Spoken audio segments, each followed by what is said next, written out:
Welcome to the Behind the Girl Boss podcast, where every woman's journey takes center stage. Join us in this safe space as we explore the ins and outs of business, career, mental health, the music industry, and more. Whether you're a go-getter or a dream chaser, we've got stories for you. Follow us on Instagram and TikTok for an exclusive backstage pass. Get ready to be inspired, empowered, and entertained. Welcome to the ride. Hey everyone, what's up and welcome back to the podcast. So today we have another guest with us and we have Kate. So hi Kate. Hi, excited to be here. I'm so excited to have you on. Do you want to start off by telling us a little bit about yourself, who you are, what you do? Yeah, so I am an intuitive reader, intuitive tarot reader, and psychic. I'm also a spiritual mentor, and I'm the author of the Inner Tarot. Awesome. I'm excited to dive into all that with you. But before we do that, I like to do a little hot seat segment on the podcast to kind of just know little fun facts. So the first one is if you could have dinner with anyone, dead or alive, who would it be? Yeah, so I would probably choose Pamela Coleman Smith, and she Okay. is, for those listening, she is the illustrator of the most popular tarot deck. She really brought the tarot illustrations to life and changed tarot for what it is as a system. So I would just love to pick her brain because she honestly gave me a job and a Yeah. passion. Yeah, I love Mhm. that. The next one is what's one TV show, book, or podcast you recommend to everyone you meet?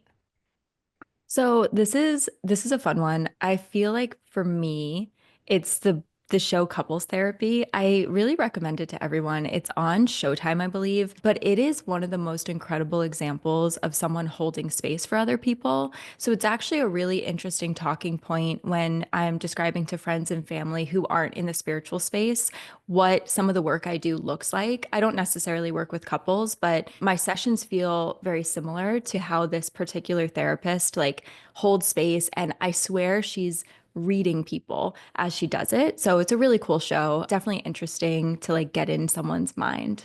Yeah, I've never heard of that, so I'm definitely gonna check it out because I feel like that's something I definitely would It's watch. good. And then the last one is what's one thing you can't start your day without? I would say sun in my eyes, as basic as that is. Like, I love a morning ritual. I do like to change it up each morning. I sometimes pull cards, other times I journal, but I always open my windows and step outside for a second. Yeah, I love that. And talking about tarot and everything, what kind of got you first started into this? Was there like a specific moment or experience that kind of drew you into learning about it? Yeah, I never expected to be into it. I think I was always Hmm. intrigued by astrology and just kind of different areas of spirituality. I was practicing yoga at the time. I was in a yoga teacher training. So I was in kind of adjacent spaces to tarot and I wasn't against it. It just wasn't Hmm. on the top of my radar. And then what I did was I was at a little boutique with my friend. I saw it on the shelf, and something about that particular deck, I actually have it next to me, The Wild Unknown. It just stuck out to me, and it felt like this full body kind of yes, like you should try this and check it out. And when I started practicing, I just fell in love with it. So I think it's a clear sign that when a practice or a ritual is meant for you, it will make its way into your life. You don't have to force Yeah. it. Yeah. And before that, did you ever like get your readings done or was that like your first experience with That that? was my first experience. Yeah. Okay. So I'd had my birth chart read and Hmm. again sort of I had psychic readings before, but never really focused on tarot as a system. And I'm really grateful I did. I have a lot of clients and people I've met who have had kind of interesting first experiences with tarot. So I'm actually very grateful that my first immersion was by myself so I could Hmm. learn the cards on my own terms. And I think tarot as a system can be very intimidating to people. Yeah. And some of the themes are, I'm sure we'll talk about them today, are a little misunderstood. So Hmm. my entry was a soft one, which is nice. Yeah. Yeah, no, I love that. And if anyone's listening to this right now and they're like not too familiar with tarot, can you kind of explain the basics and how do you like read tarot? Yeah. So tarot is a 78 card system. It's outlined from the Fool, which is our kind of main character of the tarot. And that protagonist, that main character, goes through the different journeys of the remaining cards. It essentially reflects and mirrors our human experience. So much like a deck of playing cards, there are different sections that represent different parts of our life, different areas of that experience, but we pull them as a ritual to better reflect and kind of move and shift energy around. So, for example, if you're at a crossroads with a decision, you can pull cards to help you decipher between the two options. Or you might ask the tarot cards how to better support yourself in your self-care. The tarot is what you make it because it is a reflection of you. But the system at large is something that, has been used since the 15th century, actually. It's a Mhm. very old, it started as a playing card game in Italy and has over time taken on more of this story of divination and psychic work, but it doesn't have to be that either. I think that's the biggest misconception is while there is a very intuitive part of it, it can also just be something that you do to have better conversation with yourself. So Yeah. I frame it as like a storytelling tool rather than a psychic tool. Yeah.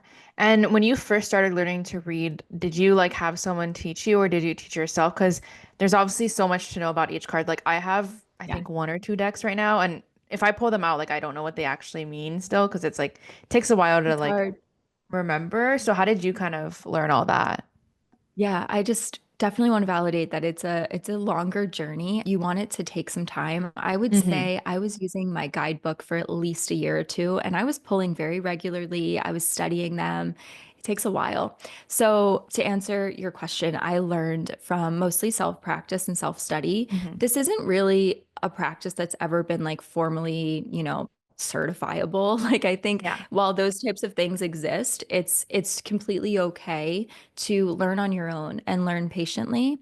I studied a ton of books. I absorbed anything I could. I read as much as I could. And I did have a couple mentors who also worked with the cards, and together we found a practice that worked well for me.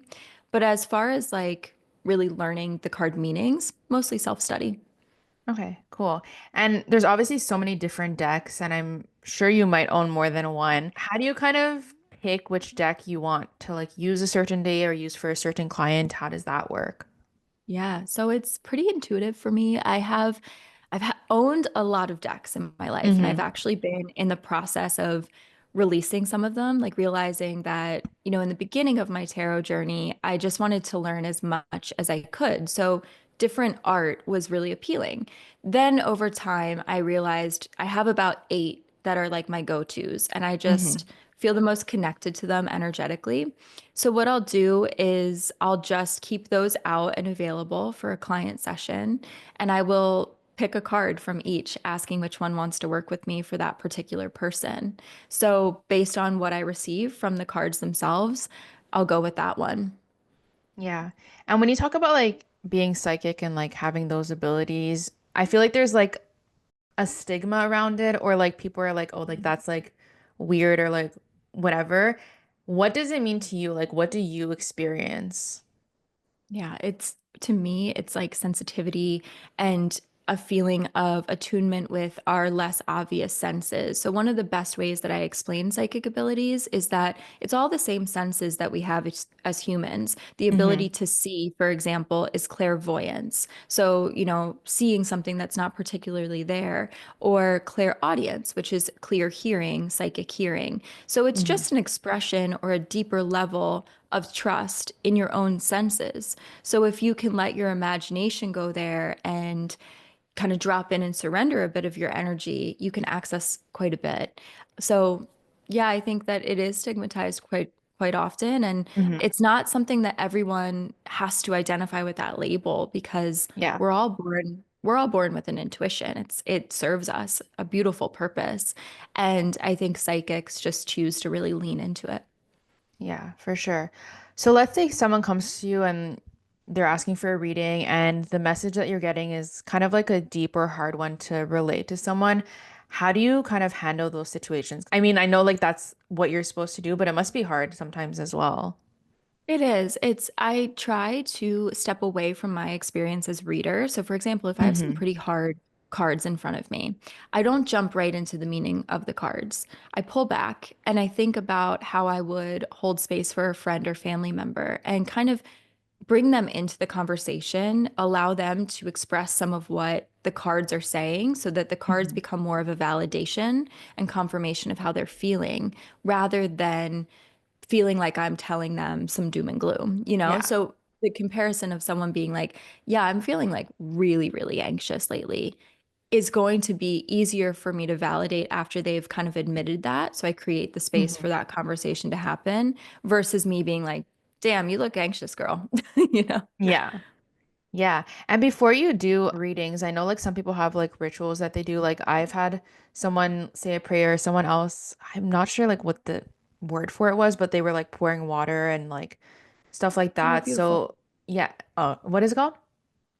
I'm not sure what they called Oh, it, but okay. that's Yeah. beautiful. It was the first time I ever seen that. And I was like, okay, that's cool. So do you have any rituals that you do before you do a reading? I do. I have my own personal protection ritual where I just Hmm. prepare myself energetically, get myself in the right kind of headspace and honor what I consider like neutrality. So I kind of Yeah. place myself in this bubble also of just, I'm here to be neutral. I'm here to be a vessel or channel for whatever's meant to come through. Within the reading itself, I do like to start with a little prayer, a drop in. I mostly lead them through a couple breaths and invite in the support of their spirit team. But I will say too, sometimes I get on a reading and the client and I just jive very quickly. It's very Mhm. conversational. And then we'll just hop right in if it feels safe to do so. So I kind of, go client by client because some people would prefer to just kind of open it up and see what Yeah. happens. Others, they want to kind of gradually step into the space. Yeah. And also like having like these abilities, do you ever like sit with someone and you're not like planning on doing a reading or anything and like let's say for example right now, like do you Yeah. feel things? Like how does that work? So yes, I can feel things if I access and ask to feel things. So I Okay. have over time developed a lot of just like boundaries with it purely so that I can do the work that I do. So that's always a funny question when I meet new people. They're like, "Are you reading me right now?" And the answer is always no. And unless you ask me to, and then of course I can Yeah, go from there. that's cool. And after you do a reading, is there like something that you have to do to like decompress or like disconnect yourself from like the energies you just felt? Yeah, I definitely like to close and picture myself like kind of distancing my energy from that person, calling back any energy I might have lost in the experience Hmm. too, just because channeling and working with cards or a psychic connection is very like it's not exhausting, but it does take energy Yeah. to give. So kind of watching my body be refilled with like light, for example. It takes all of a couple breaths and it feels really good. I would say that throughout the week, though, I'm consistently incorporating different things. I do a lot of salt baths. I do a ton of grounding, like again, going outside after readings, grounding my feet in the grass, going for a long walk. It can be very simple, but just kind of getting back in my body after Mhm. going through that experience. Yeah, for sure. So, is there like one or two or how many misconceptions people often have about like tarot or tarot readers that like you want to address or like bring up? Like, what's the most common ones you hear? I think the most common one and the most complicated to really explain is that tarot is not reading your future. It's actually reading your current present moment, which then, kind of gives an outline of where things might be going in the future. For example, if you stay in a certain energy that's not serving you, the cards might be able to show the outcome of that or the result of that.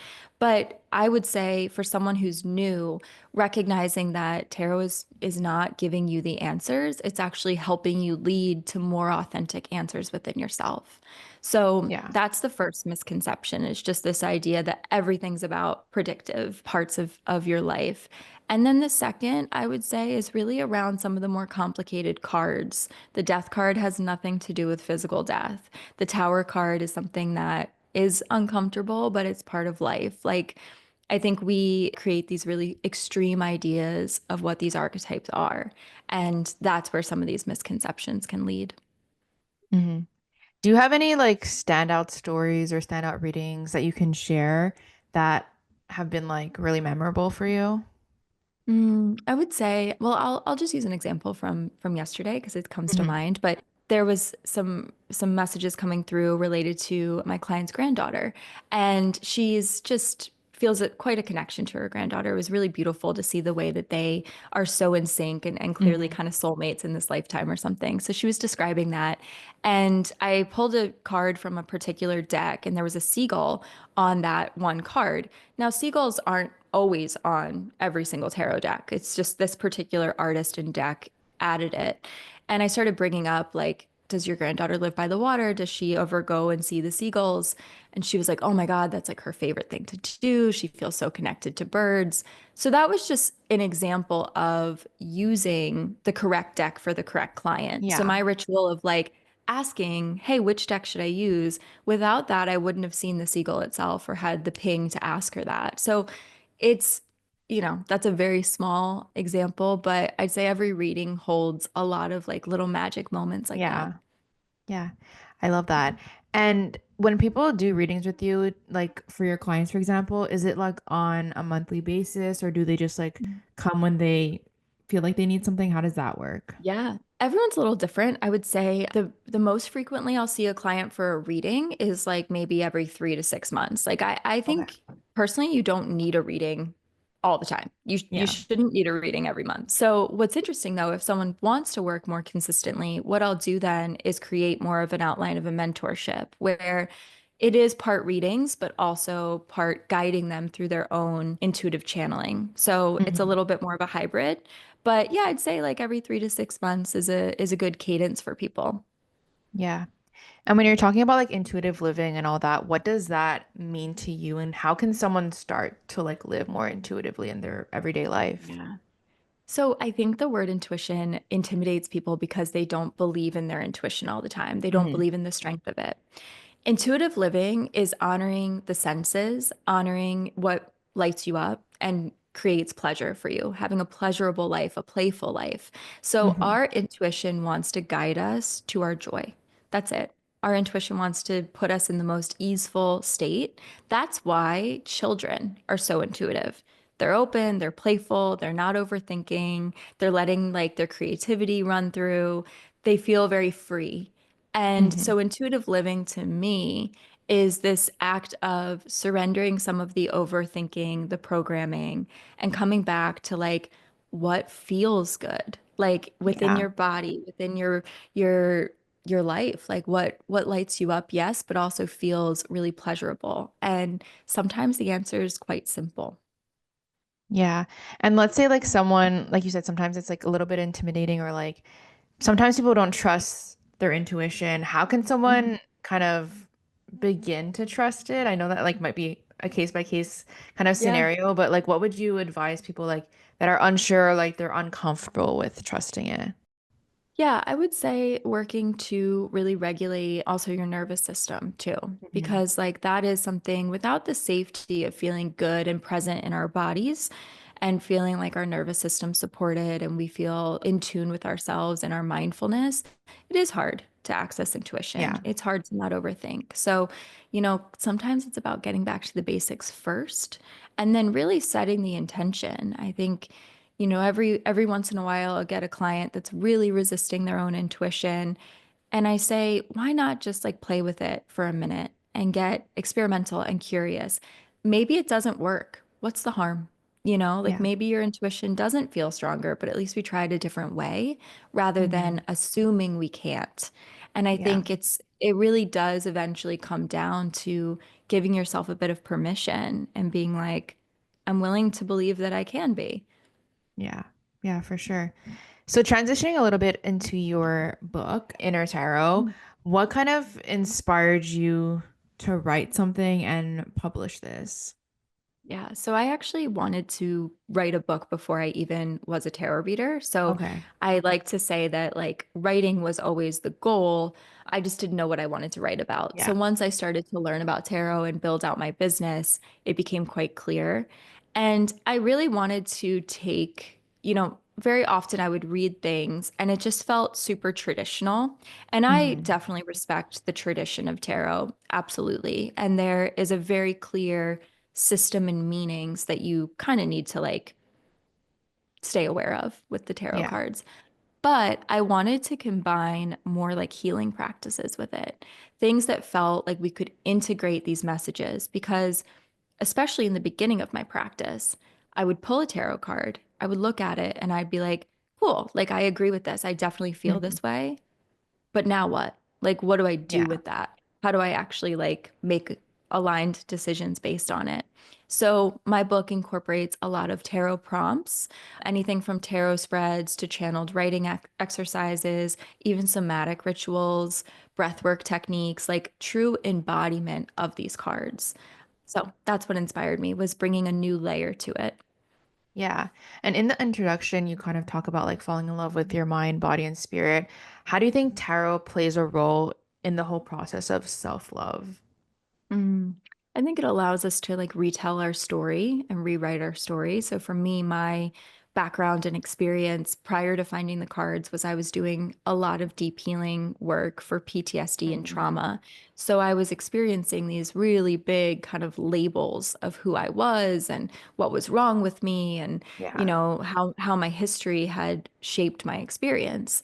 And the tarot allowed me to feel like I was reframing some things and kind of reclaiming the past as like a badge of honor, as something to be Hmm. proud of, as part of my strength. So writing kind of this new journey with the cards as a storytelling technique was really empowering.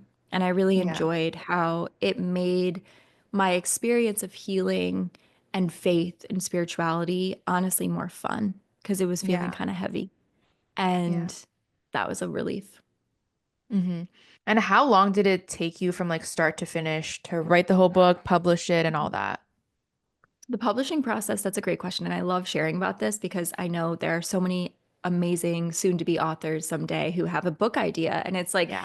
the publishing industry I knew nothing about. So it took about 2.5 years from start to Okay. finish. I wrote the book itself in 4 months, but the process of like, designing it, proofing it, editing multiple times, and actually seeing it in stores was about 2 years, 2.5 years. Hmm. That timeline for writing in 4 months is very short. I had been writing and collecting a lot of what's in the book prior. So I was able to do it that quickly because I'd Hmm. been like preparing a ton of things. And when did you like know like okay, like it's done and it's finished and I'm ready to like put it out into the world? Because I feel like I mean, I've never written a book, but I feel like if I did, I'd be like so hesitant and be like, "Oh my God, like I don't know, like should I add this or that?" So when did you know like okay, it's done and I'm gonna put it out there? Well, that is such a good question because I definitely was panicking. You can edit and edit and edit, and fair enough. Like it's like this is going once it's printed and once it's on shelves, you can't turn back. Yeah. And a book lives forever too, which is kind of the crazy thing. Like it's a Hmm. forever project. So there are already things I would have changed Hmm. about the book, but just trusting you write it in the right energy.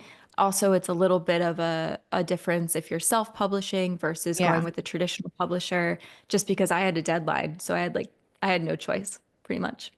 Yeah. And how did you market your book when it was coming out and how did you get it on like shelves in stores? Because I know some people only sell it online. How did you kind of Mhm. make that happen? Yeah, so again, like the difference between publishing with a publisher versus self-publishing, it's not that you can't get it on shelves if you self-publish. You just have to go and approach these stores Okay. yourself versus a publisher and a publishing house has a distribution side and a sales side. So they have, communication with Barnes and Noble or Target or whoever's going to sell it. Hmm.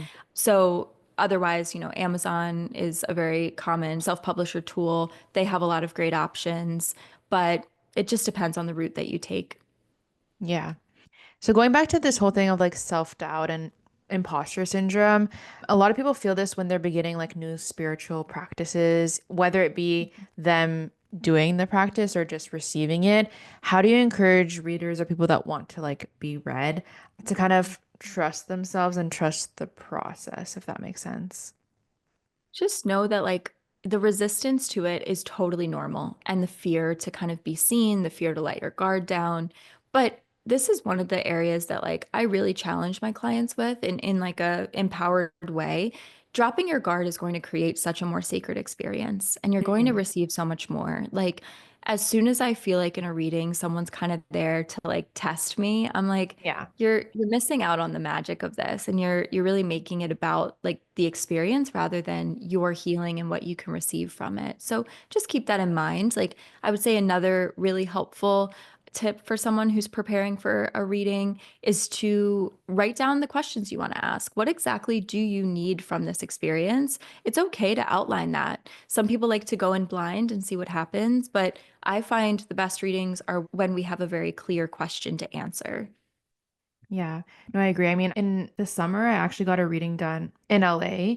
And at first I got it done and what she was saying, I was like, okay, like I don't know if like that's gonna happen or anything. And then all of a sudden, like thing after thing that she brought up was like just That's happening. awesome. I feel like sometimes like when you concentrate too much on like what they tell you and like you think about it all the time, Mhm. I feel like when I was doing that, like it wasn't happening. And then when I kind of let go and like let it Let it go. do its thing, then everything kind of just lined up. So it's just like so cool to like experience that.